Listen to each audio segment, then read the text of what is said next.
नमस्कार विद्यार्थी मित्रांनो, स्वागत आहे तुमचं विद्या प्रबोधिनी या आपल्या यूट्यूब चॅनलवरती. भारतीय अर्थव्यवस्था मूलभूत संकल्पना लेक्चर क्रमांक 5 मध्ये मी संतोष पुन्हा एकदा तुमच्या सगळ्यांचं स्वागत करतोय. आजचा आपला जो विषय आहे तो सार्वजनिक वित्त किंवा पब्लिक फायनान्स हे आपण आजच्या व्हिडिओमध्ये डिस्कस करणार आहोत. चला तर व्हिडिओला सुरुवात करूया. प्रामुख्याने सार्वजनिक वित्तमध्ये जर आपण बघितलं तर बऱ्याच कन्सेप्ट त्यामध्ये इन्क्लूड होतात. फॉर एक्झाम्पल की बजेट तयार करण्याची, कारण का रूढार्थानं आपण त्याला बजेट म्हणतो आपण, पण ते फक्त बजेटपुरतं लिमिटेड नाही. तर बजेट तयार करण्याची प्रोसेस असेल, बजेट पार्लमेंटमध्ये मांडणं असेल, पार्लमेंटमध्ये मंजूर करून घेणं असेल आणि बजेटचे वेगवेगळे कंपोनंट्स आणि त्या दृष्टीनं त्याच्यामध्ये इन्व्हॉल्व असणाऱ्या इतर घटनात्मक संस्था असतील किंवा इतर घटनात्मक गोष्टी असतील. पण या व्हिडिओमध्ये जसं की आपण बघतो की फंडामेंटल कन्सेप्ट फक्त बघतोय आपण, तर त्यामुळं आपण या व्हिडिओमध्ये बजेटच्या दृष्टीनं ज्या काही महत्त्वपूर्ण कन्सेप्ट आहेत त्या आपण या व्हिडिओच्या माध्यमातून डिस्कस करणार आहोत. सुरुवातीला आपण सार्वजनिक वित्त किंवा पब्लिक फायनान्सची एक डेफिनेशन बघून घेऊ. डॉक्टर डाल्टन यांनी डेफिनेशन दिलेलं आहे की अर्थशास्त्र आणि राज्यशास्त्र या दोघांच्या सीमारेषेवरती असणारा विषय म्हणजे सार्वजनिक आयव्यय किंवा पब्लिक फायनान्स म्हणतो आपण. फार इंटरेस्टिंग डेफिनेशन आहे. दोन वेगळे सब्जेक्ट आहेत, अर्थशास्त्र आणि राज्यशास्त्र. आणि काय म्हटलं गेलंय की हा जो पब्लिक फायनान्स हा जो विषय आहे तो कसा आहे, या दोघांच्या सीमारेषेवरती आहे. मी आताच बोलल्याप्रमाणे की ज्यावेळेस बजेट तयार करण्याची प्रोसेस असते किंवा बजेट मांडण्याची प्रोसेस असते, तर ह्याच्यामध्ये आपण बघतोय की सरकार इन्व्हॉल्व असतं, पार्लमेंट इन्व्हॉल्व असते, इकॉनॉमिक्स पण याच्यामध्ये इन्व्हॉल्व आहे आणि याच्यामध्ये आपण म्हणतो की राज्यशास्त्र पण इन्व्हॉल्व आहे. आणि दोघांच्या ज्याला आपण म्हणतो की कन्सिडरेशननं ही जी काही बजेट तयार करण्याची प्रोसेस आहे आणि त्यानंतर ती मंजूर करण्याची प्रोसेस आहे ती पार पडते. आणि त्यामुळं दोघंही त्याच्यामध्ये आपण म्हणतो की इक्वली इम्पॉर्टंट असलेले आपल्याला बघायला मिळतील या सगळ्या याच्यामध्ये. ठीक आहे. तर पुढे याच्यामध्ये आपण बघितलंय की आता व्याख्या तर आपण बघतोय की दोघांच्या सीमारेषेवरती असणारा विषय म्हणजे सार्वजनिक आयव्यय. त्याचबरोबर आपण जर बघितलं की सार्वजनिक सत्तांचं उत्पन्न आणि खर्चांचा मेळ घालण्याचा संबंध आपण काय बघतोय की याच्यामध्ये आलेला बघायला मिळतो आपण. आता सार्वजनिक सत्ता म्हणजे काय, तर आता इथं खाली आपल्या दृष्टीनं आपण ते अजून सिम्प्लिफाय करण्याचा प्रयत्न केलेला आहे की लोकशाही विकेंद्रीकरणाच्या आजच्या काळामध्ये ग्रामपंचायती असतील, तालुका पंचायती असतील, जिल्हा परिषदा, राज्य सरकार, केंद्र सरकार या सगळ्यांना आपण सरकारमध्ये किंवा सार्वजनिक सत्तांच्या मध्ये आपण त्यांना इन्क्लूड केलं पाहिजे. आणि त्यांचं उत्पन्न आणि त्यांचा खर्च या दोघांचा जो मेळ घालण्याचा ज्याला म्हणतो की आपण की सब्जेक्ट आहे त्या सगळ्याला आपण पब्लिक फायनान्स म्हणतोय. सो एक स्टँडर्ड डेफिनेशन आपल्याला डॉक्टर डाल्टन यांनी दिलेली बघायला मिळते. पुढे जर आपण बघितलं अर्थसंकल्प किंवा बजेटच्या वरती आपण प्रामुख्याने येतोय, कारण का पब्लिक फायनान्स हा एक मोठा टॉपिक आहे. त्याच्यामधला बजेट हा जो पार्ट आहे तो आपण डिस्कस करणार आहोत आपण आजच्या व्हिडिओमध्ये. तर साधारणतः अर्थसंकल्पाला इंग्लिशमध्ये आपण जर बघितलं तर बजेट हा शब्द वापरला जातो. बजेट या शब्दाचं जर मूळ आपण शोधलं तर फ्रेंच भाषेतील बुगाटी या शब्दामध्ये आपण ते मूळ सापडतं. बुगाटी या शब्दाचा अर्थ चामड्याची पिशवी असा होतो.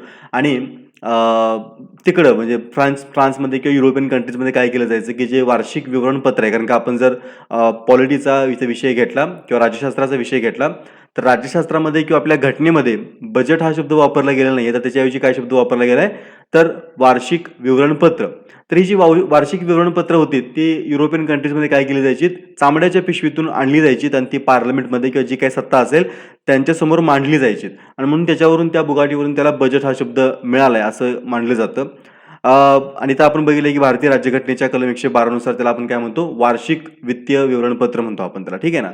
आता आपण पण जर आपल्याकडे बघितलं तर जे आपलं बजेट मांडण्याची प्रोसेस तुम्ही जर कधी न्यूजपेपरला बघितलं असेल किंवा टीव्ही चॅनल्सना बघितलं असेल तर तुम्ही ऑब्झर्व केलं असेल तर बरेच आपले जे वित्तमंत्री असतात ते वित्तमंत्री बजेट मांडायला घेऊन येण्याच्या आधी एक चामड्याची अशी लेदर बॅग असते आणि त्या लेदर बॅगच्या माध्यमातून ते काय करतात की त्यांचं बजेट घेऊन येतात आणि ती आपल्याला अशी बाहेरच शो करतात की आम्ही काय करायला चाललोय की बजेट मांडायला चाललोय आणि त्याद्वारे ते बजेट मांडतात.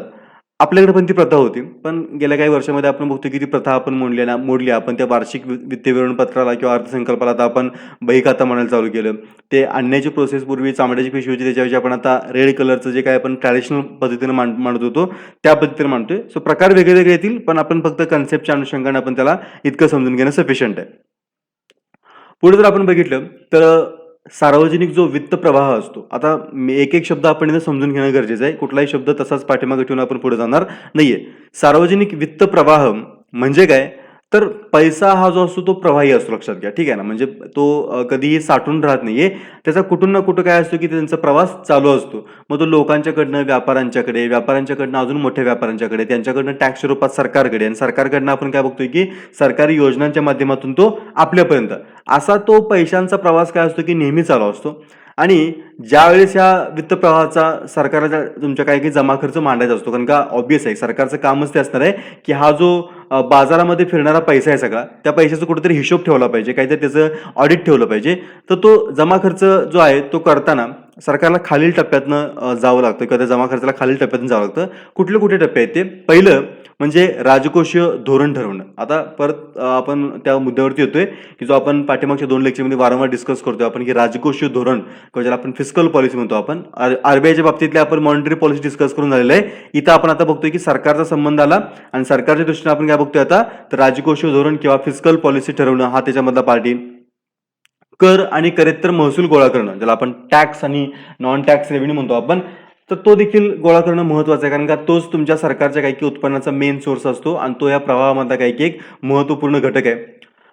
जर कर आणि करेत्तर उत्पन्नाच्या माध्यमातून जे सोर्सेस आहेत, ते सोर्सेस जर अपुरे पडत असतील, तर ऑब्व्हियसली सरकारला काहीतरी वेगळी तरतूद तरतूद केली पाहिजे. त्यासाठी कर्ज उभारलं पाहिजे. तर ती देखील आपण बघतोय, की या प्रोसेसचा एक पार्ट आहे. त्यानंतर आपण बघतोय, की वित्तीय प्रशासनाद्वारे, कारण का सरकारला काय केलं पाहिजे, की जसं पैसे मिळतात, तर ते सगळे पैसे खर्च करून चालणार नाहीत. त्याचं काहीतरी बजेट ठेवलं पाहिजे, ऑडिट ठेवलं पाहिजे आणि ते पैसे खर्च करताना जबाबदारीने ते पैसे खर्च करणं गरजेचं आहे. कारण का पैसा जनतेचा आहे आणि तो जनतेसाठी चांगल्या हेतूनं खर्च करणं ही सरकारची काय असते, की जबाबदारी असते. सो हे काही त्याला म्हणतो, की आपण टप्पे आहेत, ज्या टप्प्यातून जो काही वित्त प्रवाह आहे, तो वित्त प्रवाह वाहताना आपल्याला दिसतोय. आता आपण आपल्या मूळ मुद्द्यावरती येऊया, की अर्थसंकल्प जो आपल्या ह्या व्हिडिओचा देखील मेन ज्याला म्हणतो, की टॉपिक आहे. ह्या अर्थसंकल्पाचे काही प्रकार पडतात. आता अर्थसंकल्प काय असतो, कुठल्या आर्टिकलनुसार तो मांडला जातो, कुठं मांडला जातो, ह्या सगळ्या वेगळ्या फॅक्च्युअल डाटा आहे. पण आता सध्या फक्त आपण अर्थसंकल्प ह्या एकाच मुद्द्यावरती काय करणार आहे, की भर देणार आहे. पुढच्या व्हिडिओमध्ये आपण काय करू, की अर्थसंकल्पासंदर्भातल्या ज्या इतर डिटेल्स आहेत महत्त्वपूर्ण, त्या आपण त्यामध्ये डिस्कस करू आपण. बघा, पहिला प्रकार आहे अर्थसंकल्पाचा, तो म्हणजे की संतुलित अर्थसंकल्प. इंग्लिशमध्ये आपण त्याला म्हणतो बॅलन्स्ड बजेट म्हणतो आपण त्याला. ठीक आहे. एक्झाम्पलसाठी आपण म्हणतोय, की सरकारचा एका आर्थिक वर्षाचा इन्कम जो आहे तो ₹2000 असं समजू आपण. प्लस सरकारचा त्या वर्षीचा जो खर्च आहे तो देखील ₹2000. याचा अर्थ काय झालं, की बॅलन्स झाला, की जेवढे पैसे सरकारला त्या वित्तीय वर्षामध्ये मिळाले तेवढे पैसे सरकारने काय करून टाकले, की खर्च करून टाकले. त्यामुळे बजेट तुमचं काय झालं, की बॅलन्स झालं. ना काही शिल्लक राहिली, ना आपल्याकडे काही कमी पडले. ह्याला आपण काय म्हणतो, की संतुलित अर्थसंकल्प म्हणतो आपण किंवा बॅलन्स्ड बजेट म्हणतो आपण. आणि बराच काळ जर आपण बघितलं तर बराच काळ सगळ्याच देशांच्या मध्ये आपण जर विचार केला तर बॅलन्स्ड बजेट मांडण्याचीच प्रथा होती. म्हणजे जेवढे पैसे मिळतात तेवढे काय करा, की जनतेसाठी खर्च करून टाका. त्यापेक्षा जास्त खर्च करू नका किंवा त्यापेक्षा कमी देखील खर्च करू नका. पुढचा प्रकार आहे तो म्हणजे की शिल्लकीचा अर्थसंकल्प. नावातच कळते आपल्याला, ज्याला आपण ज्याला म्हणतो आपण, की काहीतरी पैसे शिल्लक राहतात तुमच्याकडे. ठीक आहे ना. तर हे काय असतो प्रकार? त्याच्यामध्ये आपण असं समजूया, की सरकारला तुमच्या त्या वित्तीय वर्षामध्ये ₹2000 ॲज अ इन्कम म्हणून मिळत आहेत. आता तो इन्कम कसा मिळतो, सरकार कुठनं इन्कम मिळत असतं, ते आपण पुढच्या पार्टमध्ये डिस्कस करणार आहोत. तर सरकारला आपण इथे समजूया, की ₹2000 ॲज अ इन्कम म्हणून मिळत आहेत आणि सरकार त्यातून पैसे खर्च किती करते, तर ₹1500 सरकार काय करते, की याच्यातून खर्च करते. त्यामुळे होणार काय याच्यामध्ये, तर याच्यामध्ये आपण बघतोय, की सरकारकडे ₹500 शिल्लक राहणार, लक्षात ठेवा. आता हा अर्थसंकल्प अशा प्रकारचा का मांडला जातो, तर इमर्जन्सी केसमध्ये. म्हणजे समजा काही इमर्जन्सी खर्च उत्पन्न झाला मिनिममच्या टाईममध्ये, किंवा बाबा बजेट मांडलं आपण, पण वर्षांच्या आधीमध्ये कुठेतरी काहीतरी एखादा इमर्जन्सी खर्च येऊ शकतो, कुठल्या प्रकारची नैसर्गिक आपत्ती येऊ शकते, युद्ध होऊ शकतं, काही होऊ शकतं. तर त्या गोष्टींसाठी आपण काय करतो, की ₹500 राखून ठेवतो आपण. त्याला आपण शिल्लकीचा अर्थसंकल्प म्हणतो. आणि पुढचा प्रकार आहे तो म्हणजे की तुटीचा अर्थसंकल्प, जो की रिसेंटच्या टाइममध्ये जगभरामध्ये तो फार पॉप्युलर झालाय. त्याच्यामध्ये आपण काय बघतोय, की तुमच्या सरकारकडं ₹2000 येत आहेत विविध उत्पन्नांच्या माध्यमातून, पण सरकार तुमचं खर्च किती करते, सरकार तुमचं ₹2500 खर्च करते. आणि त्यामुळे होतंय काय, इथं पण तुमचे 500 शिल्लक राहत आहेत, पण ते कसे वजा फॉर्ममध्ये. म्हणजे सरकारकडं ₹500 नसताना सरकार काय करते, की ते खर्च करते. कसं खर्च करणार, ऑब्व्हियसली जर पैसे नसतील तर आपण मागाशी बघितलं होतं, की जर उत्पन्न कमी पडत असेल तर कर्ज रूपामध्ये काय केलं पाहिजे, की सरकारनं ते उत्पन्न कुठून तरी गोळा केलं पाहिजे आणि ते खर्च करणं गरजेचं आहे. तुटीचा अर्थसंकल्प हा जो प्रकार आहे तो साधारणतः आपण जर बघितलं तर जी जागतिक महामंदी आली होती, पहिली महामंदी साधारणतः कधी आली होती, तुम्ही मला कमेंट बॉक्समध्ये सांगू शकताय, की पहिली जागतिक महामंदी कधी आली होती. तर त्या जागतिक महामंदीनंतर आपण बघतोय, की जगभरामध्ये एक असं म्हणतो, की आपण, की इकॉनॉमिक्सच्या क्षेत्रामध्ये एक विचार प्रवाह सुरू झाला, की ज्या प्रवाहानुसार आपण जर बघितलं तर तुटीचा किंवा संतुलित अर्थसंकल्प मांडून उपयोगाचं नाहीये. तर त्या केसमध्ये शिल्केचा सॉरी तुटीचा अर्थसंकल्प मांडला पाहिजे. त्याला आपण डेफिसिट बजेट म्हणतो, आपण ती मांडली पाहिजे. आणि डेफिसिट बजेटिंग करताना तुम्ही हे जे तुमच्याकडे नसणारे ₹500 खर्च करताय, हे कोणावरती खर्च केले पाहिजे? ते सामान्य लोकांच्यावरती खर्च केले पाहिजे, सामान्य जनतेवरती खर्च केले पाहिजे, जेणेकरून सामान्य जनता काय होईल की त्यांच्या हातातले पैसे शिल्लक राहतील. एक थोडं साधं एक्झाम्पल लक्षात ठेवा की सरकार हे जे एक्स्ट्राचे ₹500 खर्च करणार आहे, हे एक्स्ट्राचे ₹500 उधळपट्टी करणार नाहीये. तर ते काय करतं? तर ते सार्वजनिक आरोग्यावरती खर्च करतं, शिक्षण व्यवस्थेवरती खर्च करतं, सरकार तुमच्या लोकांना स्वस्त धान्य पुरवणं यासाठी खर्च करतं. त्यामुळे होतं काय, जे सामान्य जनता आहे त्या सामान्य जनतेचे बरेच पैसे वाचतात. आणि त्यांचे पैसे वाचल्यामुळे काय होतात की हे लोक मार्केटमध्ये जाऊन अजून एक्स्ट्राच्या वस्तू काय करतात की खरेदी करतात. आणि याच्यामुळे काय होतं की मार्केट किंवा तुमची इकॉनॉमी जी आहे ते इकॉनॉमी मधलं जे काही मंदीचं चक्र असतं ते मंदीचे चक्र संपतं, किंवा जर मंदीत जाणार असेल तर त्यापासून तुमची अर्थव्यवस्था थांबू शकते. यासाठी आपण काय बघतोय की हा जो एक्स्ट्राचा पैसा आहे तो आपण काय करतो की सामान्य जनतेवरती खर्च करतो, ज्याला आपण तुटीचा अर्थसंकल्प म्हणतो आपण. आणि साधारणतः तेव्हापासूनच भारतामध्ये देखील आपण जर बघितलं तर तुटीचाच अर्थसंकल्प मांडण्याचे काही की परंपरा आपण अजून देखील तशीच ठेवली लक्षात ठेवा. ठीक आहे. आता अर्थसंकल्प समजून घेताना अर्थसंकल्पासंदर्भातल्या काही महत्त्वाच्या संकल्पना आहेत त्या आधी आपण समजून घेणं गरजेचं आहे, आणि त्याच ह्या व्हिडिओचा आपला मेन हेतू आहे. पहिली संकल्पना आहे ती म्हणजे की महसुली जमा. शब्द कसे होतात की थोडेसे नवीन असतात आपल्यासाठी हे शब्द, आणि त्यामुळे शब्दांचं नेमकं मिनिंग समजत नाहीये.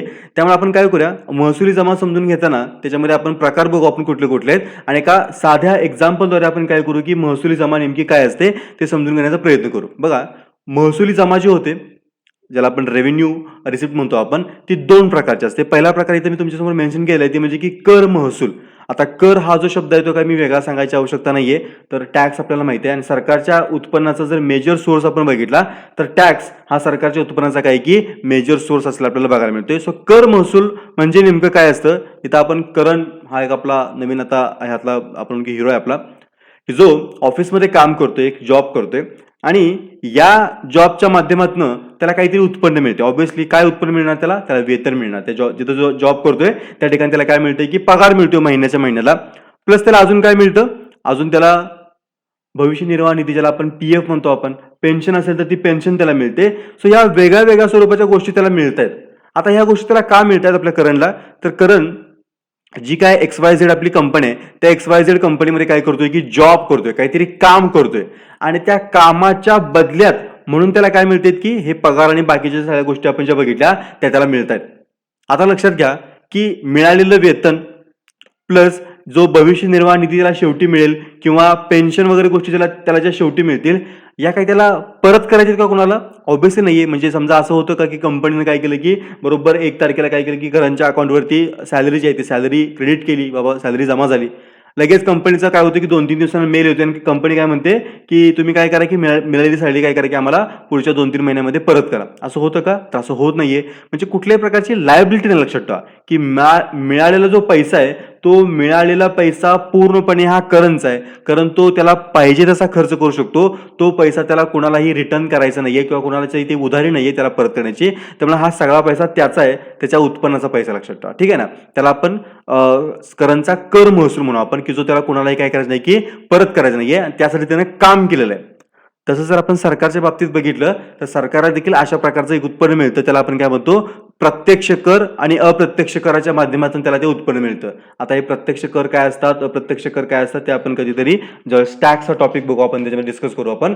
पण दोन प्रकारचे कर आहेत इथं, एक तुमचा डायरेक्ट टॅक्स असतो आणि इनडायरेक्ट टॅक्स असतो. अशा दोन्ही प्रकारच्या करातून तुमच्या सरकारला काय मिळतं की उत्पन्न मिळतं. आता लक्षात घ्या की तुम्ही म्हणाल की इथं तर करण जॉबला गेला होता म्हणून करणला काय मिळालं की ते पगार आणि बाकीच्या गोष्टी मिळाल्या, पण सरकार कुठे जॉबला जाते? बघा, सरकार कुठेही जॉबला जात नाहीये. पण एक गोष्ट आपण लक्षात घेतली पाहिजे की तुम्ही आम्ही जॉब करण्यासाठी किंवा तुम्हाला आम्हाला उद्योगधंदे सुरू करण्यासाठी जे एन्व्हायरमेंट क्रिएट करून द्यायचं आहे, ही जी काय ज्याला आपण म्हणतो की सेफ आणि सिक्युअर एन्व्हायरमेंट तुमचं गव्हर्नमेंट तुम्हाला काय करतं की क्रिएट करून देते, त्या एन्व्हायरमेंट बदलच्या गोष्टी तुमचं काय केलं सरकार तुमच्याकडनं ॲज अ टॅक्स म्हणून वसूल करतं, हे तर आपण समजून घेतलं पाहिजे. केंद्रीय अधिभार आणि उपकर. आता अधिभार उपकर काय असतात, तर टॅक्स एक बेसिक कन्सेप्ट आपल्याला माहिती आहे. त्या टॅक्सवरती आपण काय बघतो की काही लोक म्हणजे टॅक्सेबल इन्कमपेक्षा कितीतरी जास्त पटीनं उत्पन्न त्यांचं मिळायला चालू होतं. अशा लोकांच्यावरती आपण काय करतो की काही अधिभार लावतो, काही उपकर लावतो आपण. हा एक वेगळा पार्ट आहे जो आपण टॅक्स टॉपिकमध्ये डिस्कस करूया. सो समजून येते तुम्हाला की महसुली जमीमध्ये पहिला प्रकार आपण कोणता बघितला, तर कर महसूल. आणि कर महसूल आपण आता इथे बोलल्याप्रमाणे की तुमच्या हक्काचे पैसे असतात. तुम्ही त्यासाठी काय केलं असतं की काहीतरी काम केलेलं असतं आणि ते पैसे तुम्ही तुम्हाला पाहिजे त्याचे काय करता की खर्च करू शकता. आणि इथं आपण बोलू की सरकारच्या बाबतीत जर विचार केला आपण, तर सरकारच्या बाबतीत सगळ्या प्रकारचा कर उत्पन्न, ज्यामध्ये प्रत्यक्ष कर असेल, अप्रत्यक्ष कर असेल किंवा केंद्रीय अधिभार असतील, उपकर असतील, या सगळ्यांचा समावेश तुमच्या कशामध्ये होतो, तर या कर महसूलमध्ये होतो. पुढचा प्रकार आहे तो म्हणजे की करेत्तर महसूल. शब्द तुम्ही समजून घेताय. करेत्तर महसूल म्हणजे काय, कर सोडून इतर जे तुमचे इन्कमचे सोर्स असतील, अगेन ते सोर्स पण तुमचे कसे असतील, तुमच्या हक्काचे सोर्स असतील. लक्षात ठेवा, कसे असतील तुमचे हक्काचे, किंवा ते तुम्हाला कोणाला परत करायचे नाही. हक्काचे इन द सेन्स की तुमच्याकडे तो पैसा आला की तो तुमचाच झाला, तुम्हाला तो परत काय काय कोणाला रिटर्न करायचा नाहीये. मग करेत्तर उत्पन्नामध्ये काय काय येते, आपला अगेन करण इथे येतोय. आणि करंटच्या करेत्तर उत्पन्नामध्ये काय काय येते ते आपण इथं बघून घ्या. फॉर एक्झाम्पल, त्याला सासरवाडीकडनं काहीतरी मदत मिळेल. लक्षात ठेवा, आता ऑब्व्हियसली जावयाला केलेली मदत सासरवाडी काही परत मागणार आहे का, तर ऑब्व्हियसली मागणार नाहीये. हे देखील त्याच्या करेत्तर उत्पन्नामध्ये येईल. त्याच्या वाडवडिलांच्या जुन्या घरामध्ये आपण समजा की त्याला सोन्याचा हंडा सापडला, ऑब्व्हियसली तो देखील त्याच्या करेत्तर उत्पन्नामध्ये काउंट होईल.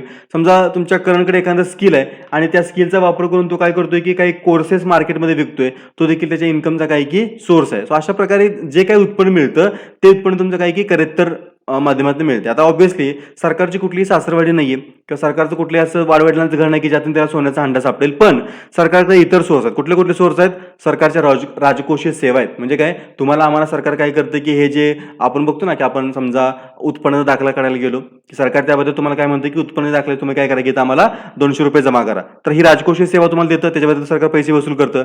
चलनी नोटा नाणी आपण बघतो की आपल्या नेहमीच्या करन्सीमध्ये आपण यूज करतो, त्याच्याबद्दल सरकार तुमच्याकडनं पैसा वसूल करतं. सरकारने काही कर्ज दिलेली असतात लोकांना, त्याच्यावरती त्यांना व्याज मिळतं, ते देखील सरकार काय करतं की त्यांच्या करेत्तर उत्पन्नामध्ये काउंट करतं. रेल्वे पोस्ट सेवा ज्या असतात तुमच्या, त्याच्यावरती देखील आपण बघतो की तुम्हाला पोस्टाची तिकिटे खरेदी करायला लागतात. त्यानंतर तुम्ही बघताय की रेल्वे तुम्हाला तिकीट खरेदी करायला लागतं.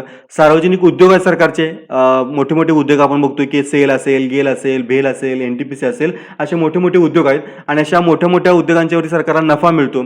तुम्ही आम्ही काही दंड भरत असतो, तो दंड देखील सरकारच्या इन्कमचा सोर्स आहे. अशा आता आपण जसं म्हणलं की आपल्याला सासरवाडीकडनं काय मिळते की मदत मिळते, तसे सरकारला काय मिळते, परकीय संस्थांच्याकडनं मदत मिळते. काही परकीय संस्था आहेत ज्या सरकारसाठी सासरवाडी म्हणून काम करतात. For example Asian development bank आहे, वर्ल्ड बँक आहे. हे काय करतात की सरकारसाठी म्हणून काय करतात की बाबा हा निधी ठेवा आणि हा काय करा की लोकांच्या कल्याणासाठी काय करा की खर्च करा. आणि लक्षात ठेवा, सासरवाडी पण तुम्हाला ज्यावेळेस मदत करते किंवा जी मदत करते ती तुम्हाला चैनी करण्यासाठी मदत करत नाहीये. तुम्ही समजा घर बांधायला काढलं किंवा तुमची काहीतरी फार मोठी फायनान्शियल अडचण आहे, काहीतरी हॉस्पिटलचा मोठा इश्यू आला, तरच तुम्हाला सासरवाडी मदत करते. अदरवाईज चैनी करायला तुम्हाला सासरवाडी मदत करत नाहीये. तसंच या परकीय संस्था देखील काय करतात की तुम्ही ज्यावेळेस फार मोठ्या अडचणीत असता फायनान्शियली, त्या अडचणीच्या काळामध्ये तुम्हाला जी मदत होते त्याला आपण काय म्हणतो, करेत्तर उत्पन्न म्हणतो आपण. सो मला वाटतं की तुमच्या महसुली जमा आणि या महसुली जमेच्या अंतर्गत येणारे तुमचे कर महसूल आणि करेत्तर महसूल, या दोन्ही कन्सेप्ट तुमच्या इथं क्लिअर झाले असेल असं मला वाटतं. आता पुढची कन्सेप्ट आहे ती म्हणजे की भांडवली जमा. भांडवल हा शब्द आपण बऱ्याच वेळेला ऐकतो, घरामध्ये पण आपण ऐकतो आणि आता पुस्तकांच्या मध्ये आपण वाचताना नेहमी ऐकतो, कॅपिटल ज्याला म्हणतो आपण. तर ही कॅपिटल रिसिप्ट नेमकी काय असते, याच्यामध्ये देखील तुमचे दोन प्रकार पडतील. जसे महसूल जमेमध्ये तुमच्या दोन प्रकार पडले होते, कुठले, तर कर महसूल आणि करेत्तर महसूल. तसं भांडवली जमेमध्ये आपण काय बघतो की परत तुमचे दोन प्रकार पडतात. कुठले कुठले, तर कर्ज जमा. बघा, भांडवली जमेच्या मध्ये पहिला प्रकार कोणता आहे तुमचा, तर कर्ज जमा किंवा लोनच्या माध्यमातून येणार तुमचा पैसा. अगेन आपला करण आहे आणि ह्या करणनं काय केलंय की कुठल्या कुठल्या प्रकारचं त्याच्याकडं भांडवली जमा येऊ शकते किंवा कर्ज जमा होऊ शकतो. लक्षात ठेवा, पहिलं आहे बँकेकडनं घेतलेलं कर्ज. ऑब्व्हियसली सर तुमच्या करणं जर गरज पडली कुठल्याही कारणासाठी, तर करण काय करू शकतो की SBI असेल किंवा इतर कुठली बँक त्याची जी असेल त्या बँकेकडनं काय करू शकतो की तो लोन उचलू शकतो. आणि इथंही तुम्हाला माहिती असलं पाहिजे की घेतलेले लोन तुम्हाला काय करायला लागतं, परत फेडावं लागतं. असं नाही होत ना की पगार जसा मिळतोय आणि आपण तो खर्च करतो कसाही आणि तो कोणाला परत द्यायचा नाही. तसं लोनच्या बाबतीत होतं का, तसं लोनच्या बाबतीत होत नाही. तर घेतलेलं लोन बँकेचं जे असेल ते तुम्हाला परत फेडायचं आहे. मित्रांच्याकडनं घेतलेली किंवा मित्रांनी ठेवायला दिलेले पैशातली उचल. म्हणजे समजा आपला एखादा मित्र असतो, तो म्हणतो काय की बाबा हे माझ्याकडे एक्स्ट्रा पैसे आहेत, ते काय कर की तू तुझ्याकडं ॲज अ सेफ्टी म्हणून ठेव. कारण का मला मला असं वाटतं की माझ्याकडनं खर्च होतील तर तू सेफ्टी म्हणून ठेव. आपण काय विचार करतो की मित्र म्हणतो की मला हे लगेच पैसे नको आहेत. तू काहीतरी वर्षानं 2 वर्षानंतर मला हे पैसे परत कर. मग आपण विचार करतो की तोपर्यंत वापरायला काय हरकत आहे. मग आपण काय करतो की ते पैसे तोपर्यंत वापरतो. आपल्याला माहिती असतं की वर्ष 2 वर्षानंतर आपल्याकडे पैसे येणार आहेत आणि आपण काय करू शकतो की मित्र ज्यावेळेस मागेल त्यावेळेस आपण त्याला ते पैसे परत करू शकतो. त्यामुळे तो काय करतो की आपण काय करतो की त्यातले पैसे थोडेफार आपण खर्च करतो आणि ज्यावेळेस मित्र मागेल त्यावेळेस आपण त्याला ते परत करून टाकतो. सो अशा प्रकारचे जे पैसे आपण वापरतो, जे की आपल्याला काय करायचे आहेत की नंतरच्या काळामध्ये परत करायचे आहेत, रिटर्न द्यायचे आहेत, त्या पैशांना आपण काय म्हणतो तर कर्ज जमा म्हणतो आपण किंवा लोन प्रकारची रिसिप्ट त्याला म्हणतो आपण. आता भारताच्या बाबतीत किंवा सरकारच्या बाबतीत जर विचार केला तर सरकारच्या बाबतीत कुठल्या प्रकारचे असते तर अंतर्गत बाजार कर्ज. सरकार तुमचं काय करतं की देशाच्या देशामध्ये काहीतरी बाजार कर्ज उभी करतं. परकीय कर्ज असतील तुमचे इतर लोकांच्याकडनं किंवा इतर देशांच्याकडनं इतर तुमच्या संस्थांच्याकडनं काय करते की कर्ज उचलतं. सार्वजनिक लोकलेखांमधून घेतलेली उचल. सार्वजनिक लोकलेखा म्हणजे काय तर आपण पोस्टामध्ये जी बचत करतो, प्रॉव्हिडंट फंडमध्ये आपण जी लोक बचत करतो तर ती बचत आपण सरकारकडे केलेली असते आणि मग जसं आपण मित्राचे पैसे काय केले की ठराविक काळासाठी आपण वापरले तसंच तुमचं सरकार काय करतं की हे जे तुमचे पोस्ट असेल प्रॉव्हिडंट फंड असेल याच्यातले जे पैसे आहेत याच्यातले पैसे तुमचं सरकार काय करतं की काही काळासाठी वापरायला म्हणून उचलतं आणि नंतर जेव्हा तुम्ही डिमांड कराल त्यावेळेस तुमचे पैसे काय करतं की ते परत देऊन टाकतं. त्याला आपण काय म्हणतो भांडवली जमेच्या मधला कर्ज जमा प्रकारचा. कर्ज जमा म्हणजे कळालं का की जे पैसे तुम्हाला नंतरच्या काळामध्ये काय करायचे की परत करायचे. आता पुढचा प्रकार आहे तो म्हणजे की बिगर कर्ज जमा. लक्षात घ्या, ठीक आहे. कर्ज जमा तर आपण बघितली की जी तुम्हाला परत करायची आहे आणि ती आपण कशा प्रकारे मिळवतो ते आपण डिस्कस केली.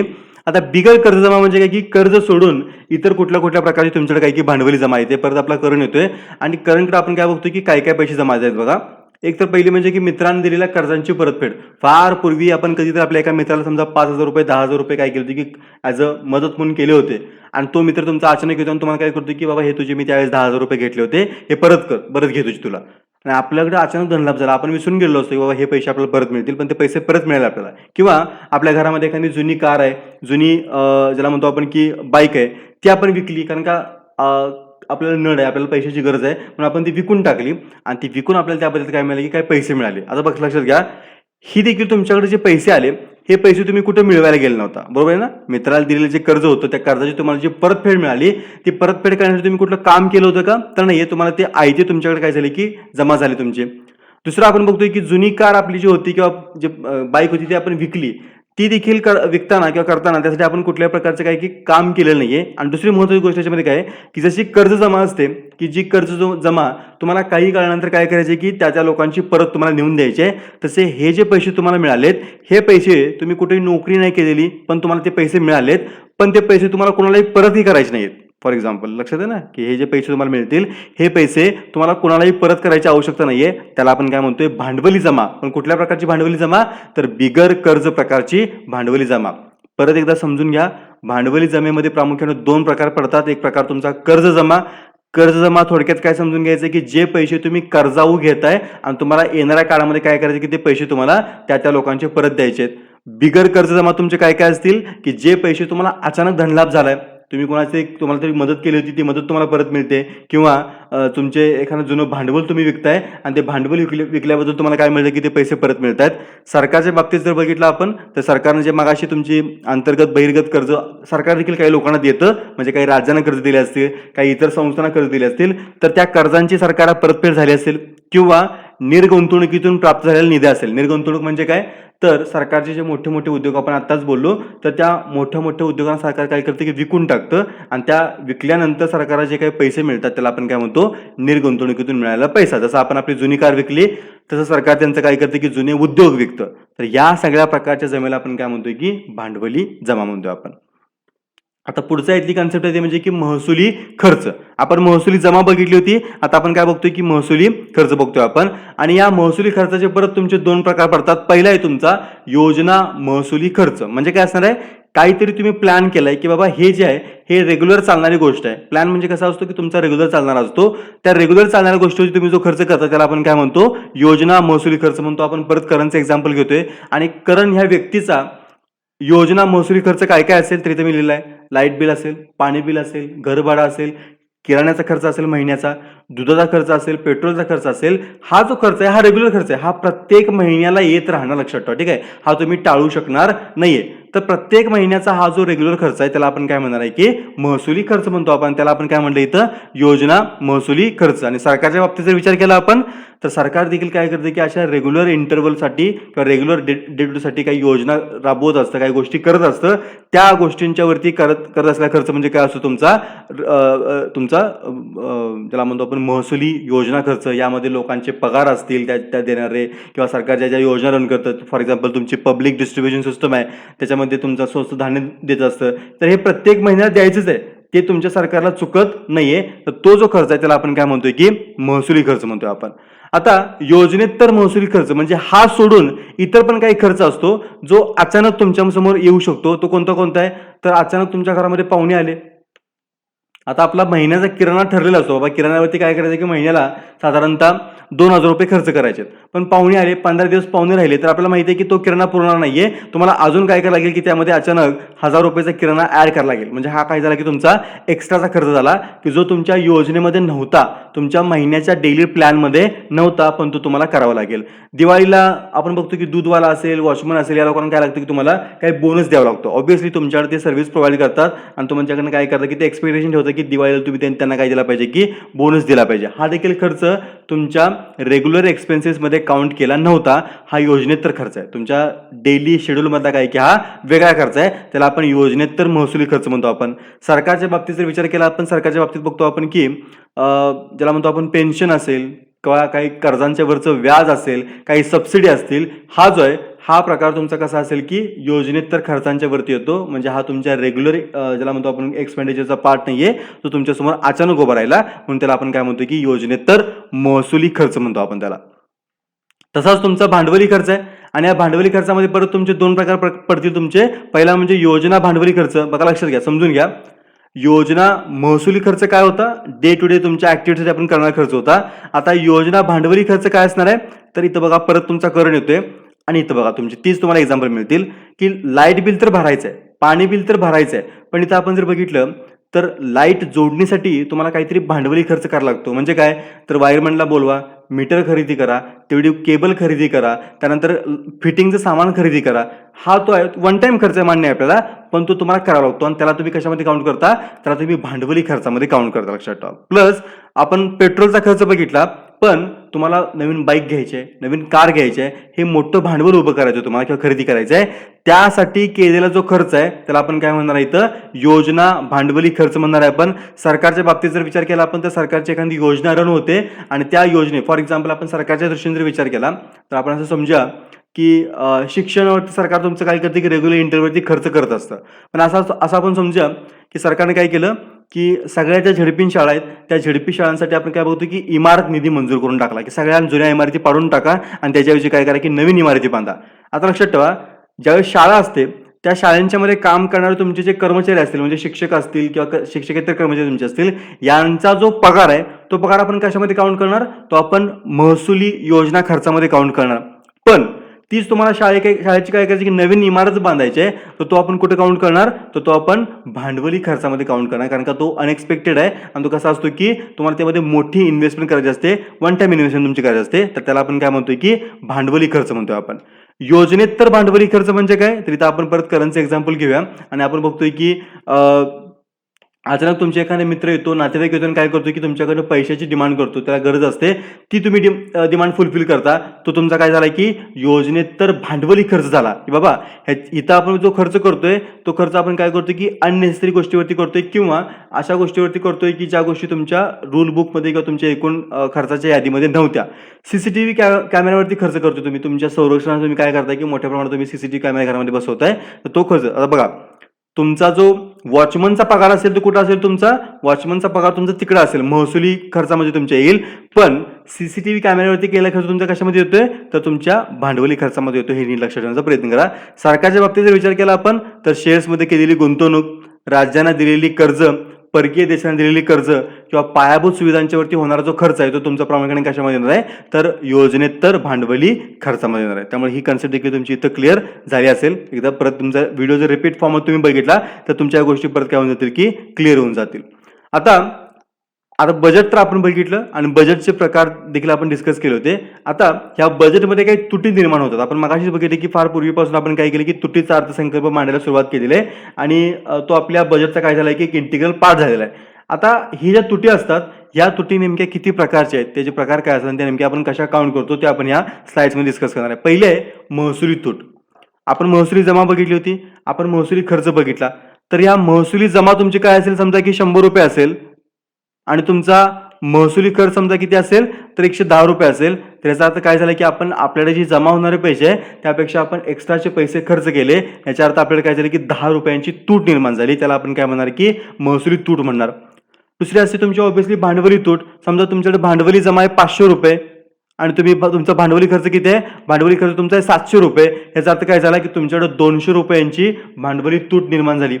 तसंच तुमचं असते अर्थसंकल्पीय तूट, म्हणजे टोटल दोन्हींची बेरीज करायची. म्हणजे काय की महसुली जमा प्लस भांडवली जमा म्हणजे काय असेल, तुमची एकूण अर्थसंकल्पीय जमा असेल प्लस महसुली खर्च अधिक भांडवली खर्च हा तुमचा काय असणार आहे की अर्थसंकल्पीय खर्च असेल. समजा तुमचा अर्थसंकल्पीय जमा तुमची किती आहे ₹1500 आणि तुमचा अर्थसंकल्प खर्च किती आहे तो ₹1700. याचा अर्थ अगेन तुमच्या काय झाली की टोटल म्हणजे तुमच्याकडे मिळून ₹200 अर्थसंकल्पीय काय झाली की तूट निर्माण झाली. पुढची प्रकार आहे ती म्हणजे की परिणामी महसुली तूट. हा काय प्रकार असतो तर लक्षात ठेवा की महसुली तूट वजा अनुदान म्हणले आपण इथं. आता अनुदान काय असतात, सबसिडी काय असतात की सामान्य लोकांसाठी आपण बोलतो की गॅसवरती सबसिडी मिळाली, खतांच्या वरती सबसिडी मिळाली, पेट्रोल डिझेलवरती सबसिडी मिळाली. हे काय असतं की लोकांना ह्या गोष्टी मार्केट रेटला घ्यायला परवडत नाहीत म्हणून सरकार काय करतं की ह्या गोष्टींच्या वरती काही सबसिडी देतं, काही अनुदान देतं. आता हे अनुदान किंवा सबसिडी जे आहे ते सरकारच्या इच्छेवरती अवलंबून आहे. सरकारनं जर ठरवलं की आमचा खर्च फार वाढलाय आणि आम्हाला अनुदान द्यायचं नाही, सरकार कधीही दुसऱ्या दिवशीपासून काय करू शकतं की अनुदान बंद करू शकतं. म्हणून ज्यावेळेस तुम्हाला खरंच तुमची महसुली तूट समजून घ्यायची आहे त्यावेळेस तुम्ही काय करता, त्या एकूण जो खर्च आहे तुमचा महसुली खर्च, त्या महसुली खर्चामधून तुम्ही काय करताय की तुमची अनुदानं बाजूला काढताय. म्हणजेच तुम्हाला काय मिळेल की तुमची ऍक्च्युअल मध्ये महसुली तूट किती आहे जी तुम्हाला कळते. त्याला आपण काय म्हणतो, परिणामी महसुली तूट म्हणतो आपण. आणि शेवटची कन्सेप्ट याच्यामध्ये म्हणजे राजकोषीय तूट. जसं आपण मगाशी बोललो की ज्यावेळेस तुमचे खर्च आणि जमा मॅच होत नाहीयेत, रिसोर्सेस तुमचे कमी पडतायत, तर ते कमी पडणारे रिसोर्सेस मॅच करण्यासाठी तुमचं सरकार काय करतं, जे कर्ज उचलतं त्या कर्जाला आपण काय म्हणतोय की राजकोषीय तूट म्हणतोय. म्हणून आपण काय बघितलं की जी टोटल तुमची अर्थसंकल्पीय तूट आहे त्या अर्थसंकल्पीय तुटीला भरून काढण्यासाठी आपण जे कर्ज उचलतो त्या कर्जाला आपण काय म्हणलं इथं, राजकोषीय तूट म्हणलं आपण. तर मला वाटते बजेट संदर्भातल्या ज्या काही कन्सेप्ट आहेत त्या आपण इथे डिस्कस करून झालेल्या आहेत. नेक्स्ट लेक्चरमध्ये आपण बजेट कसं मांडलं जातं, कसं तयार केलं जातं आणि ते मंजूर होण्याची प्रोसेस कशी पार पडते ते आपण डिस्कस करू. मला वाटते बजेट संदर्भात तुमच्या ज्या काही कन्सेप्ट होते त्या इथं क्लिअर झाल्या असतील. कन्फ्युजन थोडंसं वाटत असेल, तुम्ही काय करा की एकदा व्हिडिओ जो आहे तो रिपीट फॉर्ममध्ये बघा, तुम्हाला तुमचे कन्सेप्ट क्लिअर होतील. तर व्हिडिओ आवडले असल्यास लाईक करा, चॅनलला सबस्क्राईब करा आणि जर तुमच्या काही शंका असतील तर खाली कमेंट बॉक्समध्ये मेन्शन करा. थँक्यू व्हेरी मच मित्रांनो.